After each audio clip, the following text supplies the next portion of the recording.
Hey guys, it's Elisa and Alt Scene Speaks. I have Vic with me today. Hey, I'm so honored to be here with you. Nice. So you are in Days of Grief. Yes. But before you were in Days of Grief, you kind of popped off as like a flyer artist. Yeah, that was kind of my start, and I've been probably doing that for, I want to say it's been 3 years. So I kind of got started with flyers and then eventually branched out where people were like, will you do this album artwork? Done a lot of t-shirts for a lot of different bands, and it's always so crazy to see people out wearing them. That is something I still cannot believe to this day. And the fact that it's beyond my printed work for other people, it's I've been able to make work for myself, and it's people actually want that as well, and they resonate with that, and I think that that is such a beautiful thing. And then it was kind of the way that we got into music, or I did, essentially, the people that I'm in a band with, we were friends beforehand, before anything. We had gotten into the scene at the same time, basically, and that's how we met. And for instance, Rigo and Isaiah were in another project, actually 2 other projects. They kind of died down. They had more time.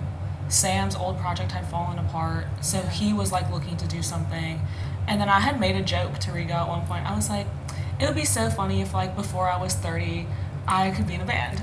And I still have a way to go till 30, but and then Aiden was just roped into it. She has never played bass before, so everyone just kind of came together because we literally just had time. And you guys all print together at the community print shop. We do. Too. Rigo is very active there. He also develops film there now. Aiden goes when she can to develop film as well. We've had Isaiah come help once before, which was super fun for him to learn and do all of that. And it's just a great space. I've met so many of the volunteers there, and we're on a friendly basis with each other, and it's always so heartwarming to be oh, I can show up for 3.5 hours, and we just have fun all together. Yeah, make some art. No, exactly. And then we're all super supportive of each other, and everyone's what are you working on? That's so cool, And then if you're selling it somewhere, everyone's always where are you selling that? What's the day? So it just seems everyone really, really cares. It's a very nurturing space. So how do you come up with your creative ideas, and what's it like transferring it from digital art over into actual screen printing? I would say it really depends, because I go through phases where I feel a little burned out, and when I don't feel burned out, I'll be walking around, and all of a sudden I just see a vision in my head very clearly, and then I'm okay, I sit down at my computer and I start collaging all the things together. But sometimes when I'm maybe under a little bit more pressure, and maybe I'm taking on a lot of work, and there isn't that freedom to just be have that strange aha visual weird vision, it's more so okay, I have a blank canvas, let's just start putting elements together that sort of make sense. I'm very conscientious of who I'm doing that work for, and in my mind, what narratives and stories can I tell through the visuals that I'm collecting to put together to make an amalgamation of one piece. Yeah. That is my whole synthesis of my entire work. And I think, when you've been doing it for so long, I obviously have a style, and I obviously have imagery that I gravitate towards, which makes sense with the people also that tend to commission me for work. Yeah. So we all resonate on that level with why am I using certain things to depict what I think resonates with your music, for instance. Mm-hmm. So there's 2 where I either get a vision very clear, or it's just all right, let's just go to the board and everything's gonna work out. I just have faith. I have complete confidence in that. And for me, it's pretty easy to do the translation process of something digital to, actually the act of printing something, because I happen to work in Photoshop, which is very, very, very easy to translate. Yeah. Something from the computer screen for them to be able to print out on a transparency. With layers and stuff. Yeah, exactly. Yeah. And I work in a lot of layers, so for me, that was not a big adjusting curve at all to understand oh, how do I even go there and prepare a file? And then after that, they print the transparency, and then it's burned onto the screen, and you can kind of start. And I feel it was weird when I first got into it, because I obviously never had that perspective of, oh, my work translates to anything other than digital.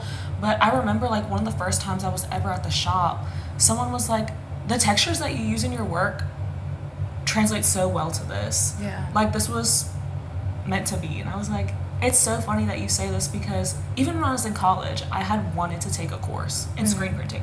It never manifested because COVID happened. So could never do that. And it was kind of like there's been many weird full circle moments like that in my life, where, same with music, but same with the print shop, where I was like, oh, this is my time now. Yeah. So I'm there like almost every week. That's so cool. I love it. I love it. I love it.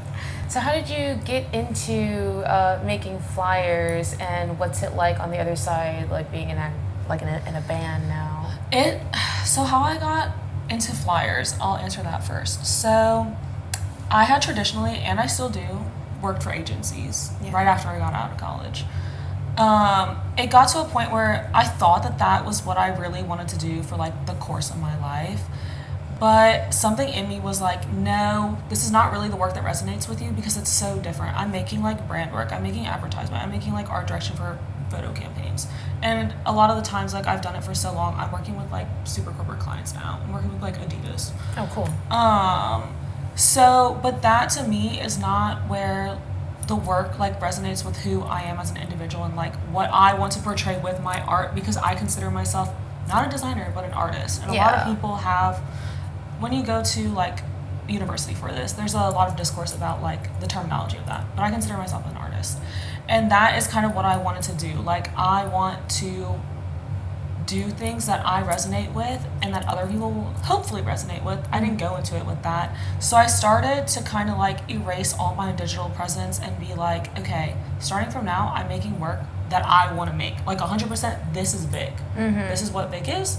This is like my manifesto, basically. Yeah. I went into that being like, it would be cool if someone saw it and they wanted something to do with it.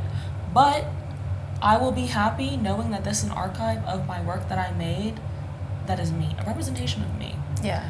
And it so happened that I can't remember quite fully who was the first one, but this hardcore band out of Texas had reached out to me, and they had been like, I really love your work. We would love for you to design a shirt for us. And around that same time, Dre had hit me up from Belly Up being like, I really love your work. Would you do this flyer? And one of the guys in Garguts, Dylan, had also hit me up around the same time to do a flyer for them. So that was kind of my like little beginning foray into designing for bands and like musicians. And I had always been involved in music when I was growing up. I played classical piano for like years, all the way through college. And I was in like grade school when I first started. I picked up some guitar when I was in high school, but I didn't really take it serious, so it never really got anywhere, and I don't know, it's just like I tinkle around, and that's basically it. It's not serious. And that's kind of like how I had started working with musicians. And it's just like the same people continue to commission me, a lot of word of mouth, a lot of just like continuing to put my work out there, and honestly, networking. Like, I hate to be this way sometimes, but it's like, I do go to shows to enjoy the show, but it's also like an opportunity for me to be like, hey, I had made like a promise to myself that I cannot be just this digital presence online. Like, I need to be Victoria as a person in the world. Like, it can't just be a separation from the art. Right. We're like together. Yeah. Me and my art are in a symbiotic, person. like full person type of relationship. That's so cool. that is literally how like all of that happened and continues to grow. So. And did you always like enjoy hardcore as a genre on its own? When I was in around like 8th grade high school, I had gotten into like heavy music, and what I had found at the time was what people consider like very commercial metalcore. It's very accessible, I will say, because you know, it's not like you can just go to like something that someone is like screaming in your face all the time, you know. Right. But I had kind of gravitated towards that, and then when I was traveling, like some years back, I would go on trips by myself, and I would try to be like, okay, what's happening tonight? Like, maybe there's a show, like I'll go. So I had found hardcore because I was in Louisville, Kentucky, And I had decided to go to a show where this band Gates to Hell, who was from there, was playing at this small bar. So I was like, okay, that's going to be an awesome show. Like, I don't really know who this is, but it sounds cool. 36 sounds cool. Let me go. Yeah. And that was like my gateway into hardcore, even though they're considered like a bridge between hardcore and like death metal. But that was like my entry point. And I was like, oh, let me see what this is all about. Like, I've never even heard of this before.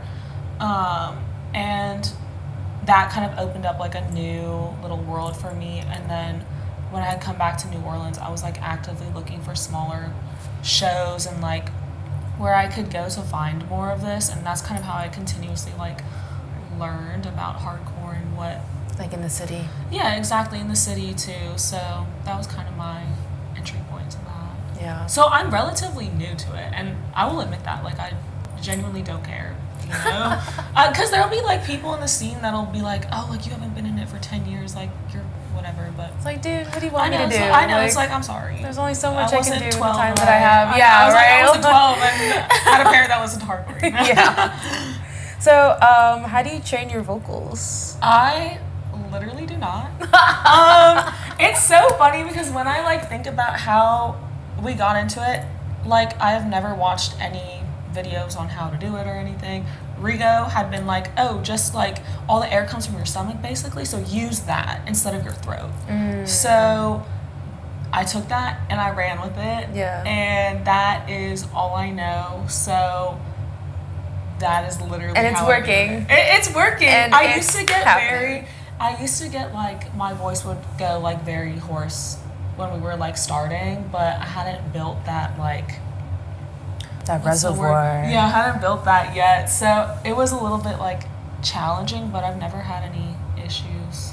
And I feel like it's beneficial for me to do it that way because what I think about the band, like we all started out literally from like ground zero basically. So we're all learning together, and it's cool to see that progression even with myself too. I used to, when we first started, I'll admit that I did practice at my house like every day, every other day, because I had no way of like being able to maybe get through like one song, you know, because I had never done it before. So like I had to train my stamina basically by myself. Yeah. But nowadays, like I don't really practice unless we're like at practice. So Rigo, he's in other bands as well. This isn't his first one. No, this isn't. So he used to be in Gall and Angel's End. That's right. Oh, rest in peace? Yes, rest in no. peace. Yes. And Yeah. so now we have Days of Grief, and then him and Isaiah are in a project together called Corto, and it's just them two. Yeah. So he has those, and like between both of the bands, we're like extremely active. So Yeah. it's very hard for any of us to like probably start other things. Yeah. Besides like also trying to live our lives. That's like the hard part is like Yeah. balancing your creative life with like your practical life Yeah. and then also trying to find like the downtime between the two. But recently, they just had a show at the Contemporary Arts Center downtown in New Orleans.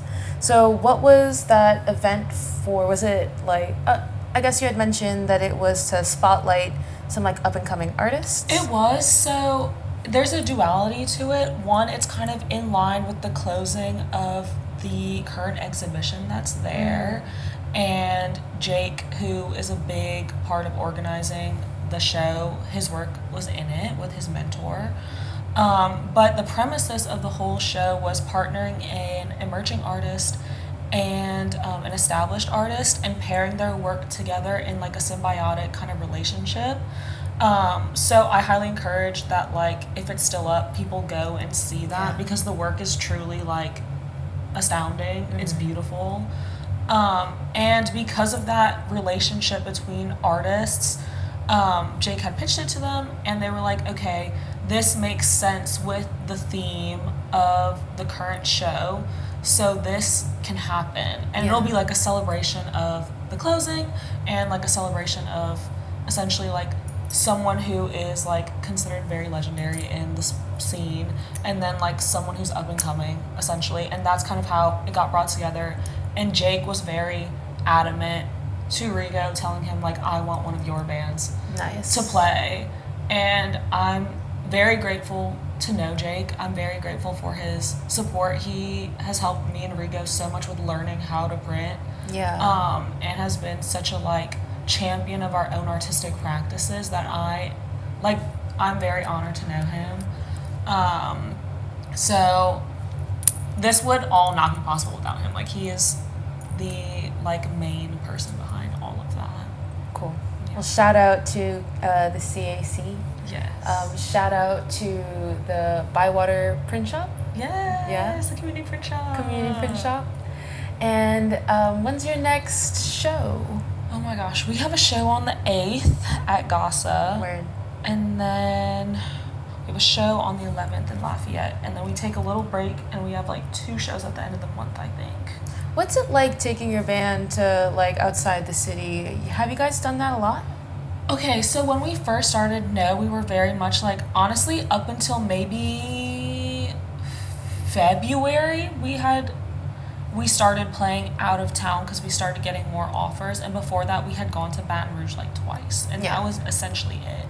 But then like people up there who were booking started reaching out to us. And the first time we ever went to Lafayette, like, it was insane.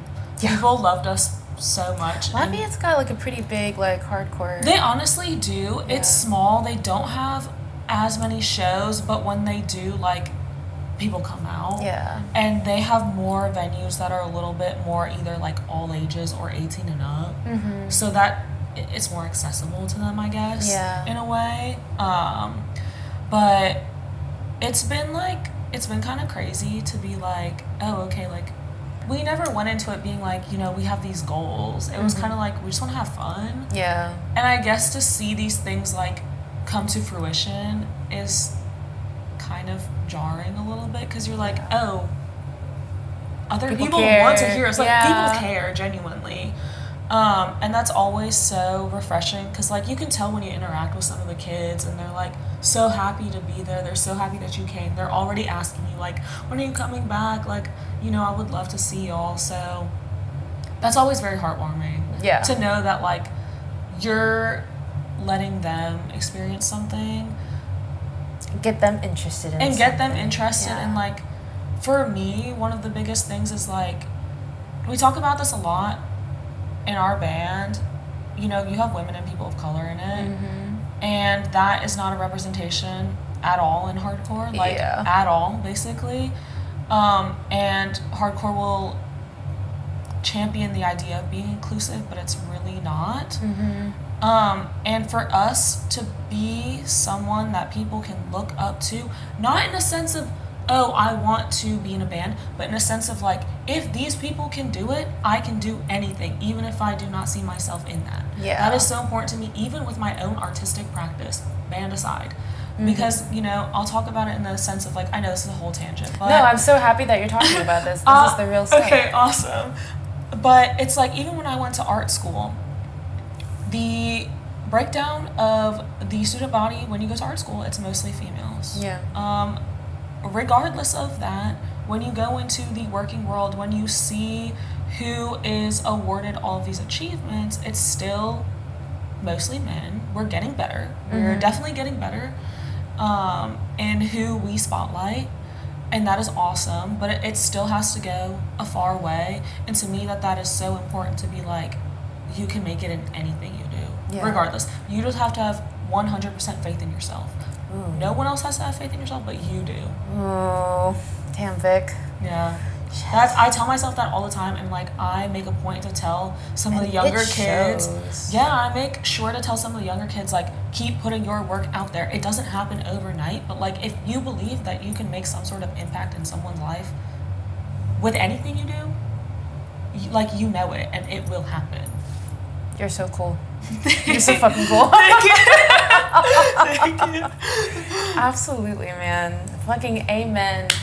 Vic just brought us to church, y'all. Holy shit. I'm gonna go outside and do something. I'm gonna go do something with my life. We're all doing something with our life. We're all doing something with our life. Yeah. I believe it. Well, is there anything that you'd like to add before we wrap it up? Probably not, because I feel like I went on so many little tangents that were there could always be more. I know, there probably is. And I'll be like, oh my god, I forgot to say this. But for now, I think my brain is like got everything out. Feel good. Yeah. All right. Really good. Well, cool then. Thank you for having me. Thank you for being on my show. I had a great time.